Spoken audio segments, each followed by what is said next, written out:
இரவு நேரத்தில் பிரதமரும் அமெரிக்கா நாட்டின் அதிபரும் நாடாளுமன்றம் என்பதனுடைய பொருள் என்ன, விவாதங்கள், கருத்து பரிமாற்றங்கள், சில நேரங்களில் அது மக்களவை மாநிலங்களவை இரண்டுக்கும் சம அங்கீகாரம், சம மரியாதை உண்டு. நாடாளுமன்றத்திற்கு வராமல் வெளியிலே ஊடகத்தினரை சந்தித்து இது பற்றிய விவரங்களை அவை நடக்கிற போது வெளியிலே போய் கொள்கை முடிவுகளை அரசாங்கம் கடந்த 4ஆம் தேதி நான் ஒரு பிரச்சனை எடுத்தேன். இந்தியாவும் அமெரிக்காவும் வர்த்தகம் தொடர்பாக அதற்கு விதிக்கப்படுகின்ற வரி தொடர்பாக ஒரு பேச்சுவார்த்தை நடந்து கொண்டிருக்கிறது. பெரிய அளவில் இந்தியா பாதிக்கிற அளவிற்கு அமெரிக்கா நம் மீது வரிகளை கொடுத்திருக்கிறது. பின்னர் திடீரென்று ஒரு நாள் அமெரிக்க தரப்பிலிருந்து வந்த செய்தி, இரவு நேரத்தில் பிரதமரும் அமெரிக்கா நாட்டின் அதிபரும் தொலைபேசியில பேசியதாகவும் சில முடிவுகளை எட்டியதாகவும் ரஷ்யாவில் இருந்து இனிமேல் கச்சா எண்ணெயை இந்தியா வாங்குவதில்லை என்று ஒத்துக்கொண்டதாகவும் அதன் காரணமாக தான் இதுவரை விதித்த வரியை குறைப்பதாகவும் அவர் தரப்பு, அதாவது அமெரிக்க தரப்பிலிருந்து அந்த அதிகாரி ஊடகங்களுக்கு தெரிவிக்கிறார். இது உலகம் முழுவதும் செல்கின்றது. இந்தியாவின் தரப்பிலிருந்து எந்த விதமான பதிலும் இல்லை. நாங்கள் எதிர்பார்ப்பது, நாடாளுமன்றம் நடந்து கொண்டிருக்கின்றது, கூட்டத்தொடர் நடக்கிற போது இது மாதிரி கொள்கை முடிவுகளை, இந்தியா எடுத்திருக்கிற ஒரு முக்கியமான முடிவு இந்தியா முழுவதும் இருக்கிற வர்த்தகத்தை, வாணிகத்தை பாதிக்கக்கூடியதை அவைகளை பகிர்ந்து கொள்ள. மாறாக காமர்ஸ் மினிஸ்டர், வர்த்தகத்துறை அமைச்சர் நாடாளுமன்றத்திற்கு வராமல் வெளியிலே ஊடகத்தினரை சந்தித்து இது பற்றிய விவரங்களை தருகிறார். அடுத்த அதுல எதிர்கட்சிகள் எல்லாம் விமர்சிக்கிறார். அப்பொழுது நான் 4ஆம் தேதி அதை மறுநாள் அதை பேசிய மறுநாள் நாடாளுமன்றத்தில் அதை எழுப்பி அவை நடக்கிற போது நீங்கள் எப்படி வெளியே கொடுத்தீர்கள், இது எப்படி ஏற்றுக்கொள்ள முடியும், அதற்கு விளக்கம் தர வேண்டும் என்ற பொழுது அவர் பதில் தருவதற்கு பதிலாக அவை தலைவர் சொன்னார், மக்களவை நடக்கவில்லை என்று. மக்களவை நடக்கவில்லை என்றால் மாநிலங்களவை நடந்தது. நாடாளுமன்றம் என்பது இரு அவைகளும் சேர்ந்ததுதான். மக்களவை மாநிலங்களவை இரண்டுக்கும் சம அங்கீகாரம், சம மரியாதை உண்டு. எனவே அங்கு இயலாத போது இங்கு தந்திருக்க வேண்டும். இப்போது குடியரசுத் தலைவர் உரைக்கு நன்றி தெரிவிக்கிற தீர்மானத்தின் மீது பதில் சொல்லுகின்ற கடமை அங்கே பிரதமர் நிறைவேற்றவில்லை. ஆனால் மாநிலங்களவையில தருகிறார் என்றால் அந்த அவைக்கு என்ன முக்கியத்துவமோ அது இங்கேயும் என்றார். ஏன் தரவில்லை என்ற போது பதில் தரவில்லை.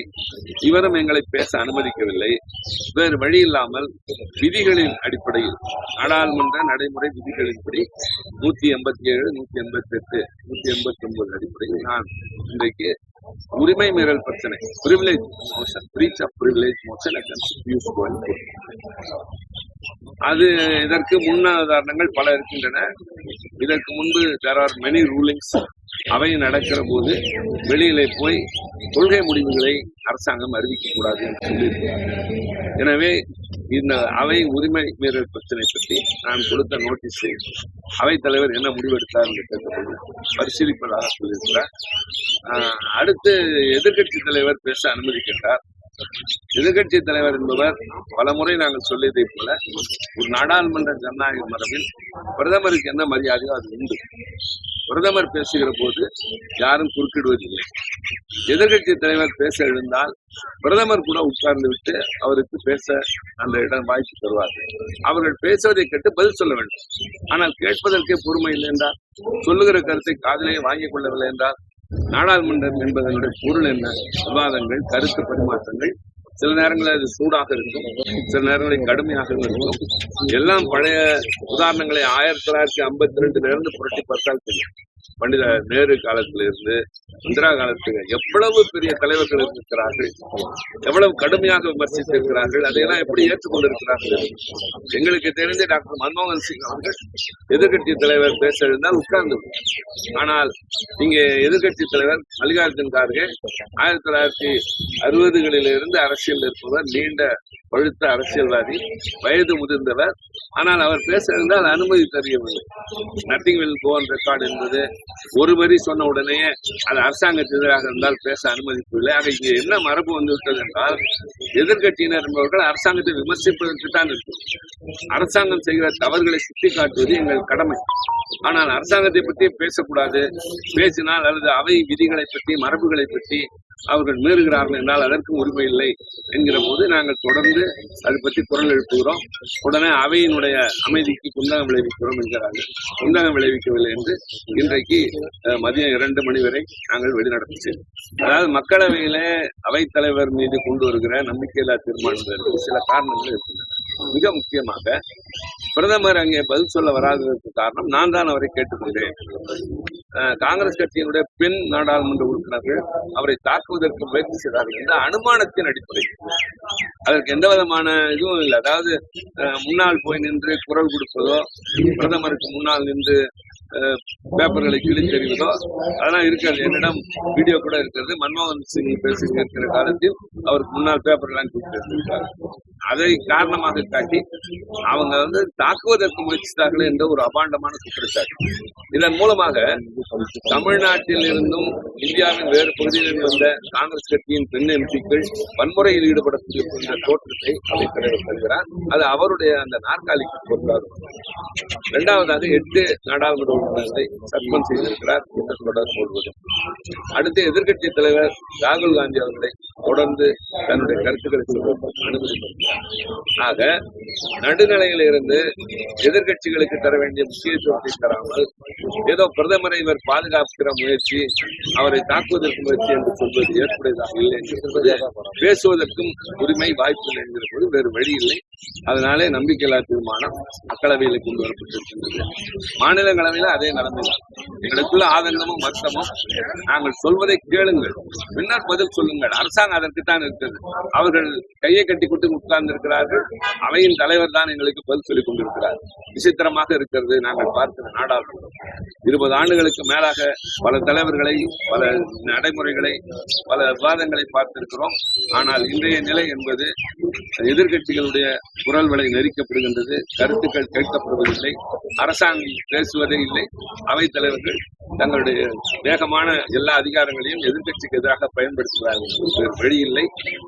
அன்றைக்கு நான் கேட்டதற்கு பதில் சொல்லாத காரணத்தால் இன்றைக்கு உரிமை மீறல் பிரச்சனை கொடுத்திருக்கிறேன்.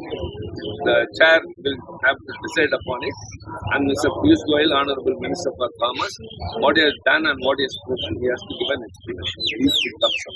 இப்போ பட்ஜெட் சம்பந்தமான முக்கியமான கோரிக்கைகள் எதிர்கட்சிகள் சார்பா இருக்கும். உதாரணத்துக்கு chief minister M.K. Stalin railway திட்டங்களுக்கு போதிய நிதி கொடுக்கலன்னு சொல்லி ஒரு ட்வீட் பண்ணியிருந்தாரு. அதுக்கு அஸ்வினி வைஷ்ணவ் நிறைய நீண்ட ஒரு விளக்கம் அப்படின்றத கொடுத்திருக்காங்க.